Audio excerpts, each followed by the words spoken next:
Welcome to Niran take.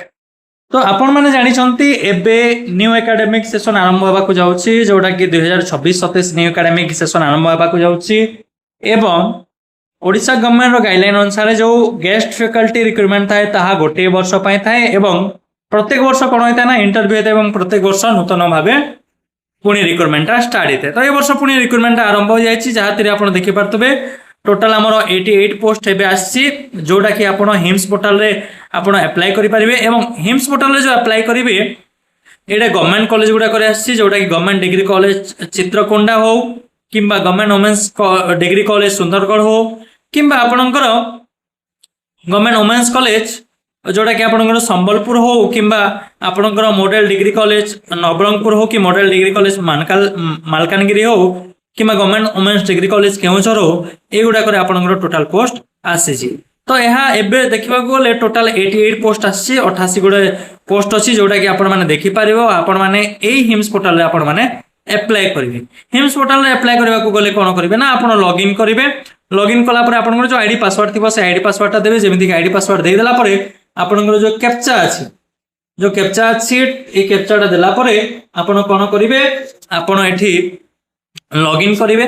Login कलापर आपनकर profile open हो profile open होगापर apply section को जीवे एप्लाई सेक्शन को गलापर आपन जो पोस्ट आप अप्लाई करने को चाहते जमीक देखो जो थी आपंकर सब्जेक्ट फॉर एग्जांपल एजुकेशन अटे।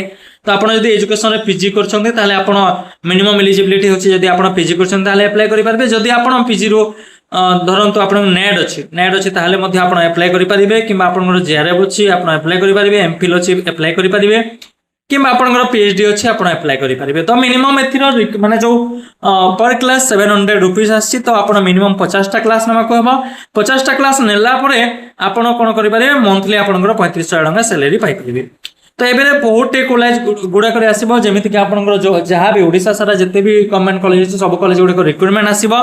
तो आपन को प्रत्येक दिन मो सन्धार आपन को अपडेट देवी जे को कॉलेज रिक्रुटमेंट आसी को कॉलेज केतटा पोस्ट आसी तो मुझे विषय आपको अप्लाई करी। तो आप देखिए तो आप हिम्स पोर्टाल रे गलापर आप पोस्ट गुड़ाई अच्छी जमीक इकोनॉमिक्स रे 5टा अच्छी एजुकेशन रे 3टा अच्छी जियोग्राफी रे 2टा अच्छी तापर इंग्लिश रे गोटाए अच्छी तापर आप जियोलॉजी रे 4टा अच्छी हिंदी रे 2टा अच्छी एमती आप माने चेक करेंगे।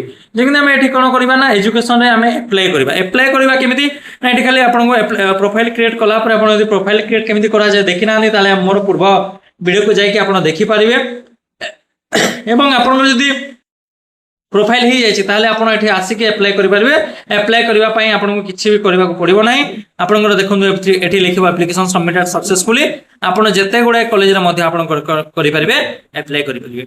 जमी आपंकर ये एप्लिकेशन सबमिट होगा आपंकर एमती गोटे एप्लिकेशन आसो जो एप्लिकेशन आपंकर फोटो थी आपंकर सिग्नेचर थी आपंकर डिटेल्स थी आपंकर जो सर्टिफिकेट गुड़ाक आप हिम्स पोर्टाल अपलोड कर गुड़ाक आपंकर सब ये रही आप देखिपारे एमती थी आप जहाद्वारा कि आप अप्लाई करेंगे।